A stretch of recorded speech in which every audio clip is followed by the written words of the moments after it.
Hello दोस्तों। आज तो सैटरडे है, प्री मार्केट वीडियो तो नहीं आने वाली क्योंकि मार्केट बंद है। लेकिन अगर आप एक सीरियस इन्वेस्टर या ट्रेडर हो तो आज का वीडियो मिस मत करना, क्योंकि इस वीडियो में हम शेयर करने वाले हैं टॉप 5 ग्लोबल ट्रिगर्स जो अगले हफ्ते आने वाले हैं और ये इंडिया के स्टॉक मार्केट को भी डायरेक्टली या इनडायरेक्टली अफेक्ट कर सकते हैं। तो चलिए बिना टाइम वेस्ट किए जान लेते हैं। पहला है G7 मीटिंग। दोस्तों G7 एक ग्रुप है 7 बड़े डेवलप्ड कंट्रीज का, जिसमें शामिल है US, UK, Canada, Japan, Germany, France और इटली। इस हफ्ते उनका मीटिंग है कनाडा में, जहां फाइनेंस मिनिस्टर और सेंट्रल बैंक के हेड्स मिलकर बात करेंगे।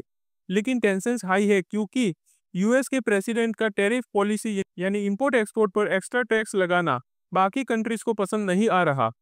और एक इंटरेस्टिंग बात यह है कि यूएस ने बोला है कि कनाडा उनका 51st स्टेट बन जाए, क्योंकि वो कनाडा को भी अपने अंडर में लेना चाहते हैं। और ये बात कनाडा को भी बुरी लगी है। अब सवाल रहा इसका इम्पैक्ट मार्केट पर क्या हो सकता है। करेंसी मार्केट में उथल पुथल हो सकती है दोस्तों। कुछ कंट्रीज अपनी करेंसीज को स्ट्रांग होने दे रही है ताकि ट्रेड में उनका फायदा हो। ऐसे वक्त में फॉरेक्स ट्रेडर को सबसे ज्यादा अलर्ट रहना चाहिए। दूसरा पॉइंट है दोस्तों, चाइना ने बारहवीं की क्रिसमस बचाई है। जी हाँ, पिछले कुछ महीने से चाइना और यूएस के बीच में ट्रेड वॉर चल रहा था, जिसमें एक दूसरे पर टैरिफ लगाए जा रहे थे। अब 90 डेज का एक टैरिफ ट्रूज हुआ है, मतलब ये टैरिफ को पॉज कर दिया गया है दोनों के बीच में। मतलब अभी के लिए दोनों ने एक्स्ट्रा टैक्सेस को रोक दिए हैं। और इसका फायदा क्या होगा? चाइना ने रेयर अर्थ मटेरियल का सपोर्ट वापस शुरू कर दिया है। ये मटेरियल यूज होते हैं इलेक्ट्रिक व्हीकल्स, मोबाइल फोन्स और मिसाइल्स में, जो कि काफी ज्यादा इंपॉर्टेंट होते हैं।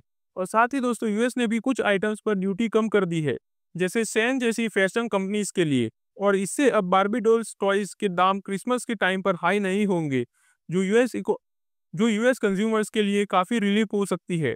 थर्ड पॉइंट है यूएस रिटेलर्स का अर्निंग। अगले हफ्ते बड़े यूएस रिटेलर्स जैसे वॉलमार्ट, टारगेट, लॉज अपने क्वार्टरली रिजल्ट्स बताएंगे। वॉलमार्ट तो दोस्तों ऑलरेडी बोल चुका है कि टैरिफ की वजह से उनका प्राइस बढ़ानी पड़ सकती है। इसका मतलब क्या है? अगर चीज़ें महंगी होती हैं तो लोग कम शॉपिंग करेंगे। तो इन रिपोर्ट से हम ये समझ सकते हैं कि यूएस कंज्यूमर्स का मूड क्या है। क्या वो अब भी खर्चा कर रहे हैं या रुक गए हैं? तो इसे ट्रैक जरूर करना दोस्तों। फोर्थ पॉइंट है ब्रेक्सिट रीसेट। यूके के प्राइम मिनिस्टर अब एक नए तरीके से ब्रेक्सिट डील को देखना चाहते हैं। उनका कहना है कि पुरानी कंजर्वेटिव गवर्नमेंट ने जो ब्रेक्सिट डील बनाई थी वो अच्छी नहीं थी। अब वो चाहते हैं कि यूके और यूरोपियन यूनियन के बीच ट्रेड थोड़ा स्मूथ हो जाए। अगर आपको नहीं पता कि ब्रेक्सिट क्या होता है, तो ब्रेक्सिट का मतलब है दोस्तों ब्रिटेन का यूरोपियन यूनियन से अलग होना, जिससे उनकी ट्रेड और इकोनॉमी पर काफी इम्पैक्ट पड़ता है। अगले हफ्ते सुमित है यूके और यूनाइटेड यूनियन के बीच, तो देखना होगा कि क्या कुछ नया होता है इसमें। अगर डील अच्छी होती है तो यूके की इकोनॉमी को बूस्ट मिल सकता है, लेकिन पॉलिटिक्स में इस बार बहुत डिबेट भी है। फिफ्थ और लास्ट पॉइंट है दोस्तों रोमानिया का इलेक्शन, जिसका सीधा इम्पैक्ट करेंसी पर पड़ सकता है। रोमानिया में प्रेसिडेंशियल इलेक्शन का फाइनल राउंड होने वाला है। एक तरफ है जॉर्ज सिमियोन, जो थोड़ा हार्ड राइट लीडर है। दूसरी तरफ है निशियस ऑर्डैन, एक रिफॉर्मिस्ट लीडर। अगर सिमियोन जीत जाते हैं तो करेंसी वीक हो सकती है, क्योंकि इन्वेस्टर्स को अनसर्टेनिटी पसंद नहीं होती। करेंसी गिरने का मतलब होता है कि फॉरेन इन्वेस्टर्स वहां इन्वेस्ट करने से डरते हैं, और इसका असर यूरोप के बाकी पार्ट्स पर भी पड़ सकता है। तो ये भी ट्रैक जरूर करना दोस्तों। तो ये थे दोस्तों 5 इंपॉर्टेंट वर्ल्ड मार्केट अपडेट्स जो अगले हफ्ते मार्केट पर असर डाल सकते हैं।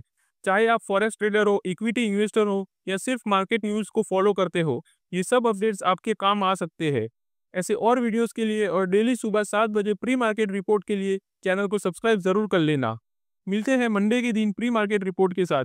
तब तक के लिए हैप्पी लर्निंग।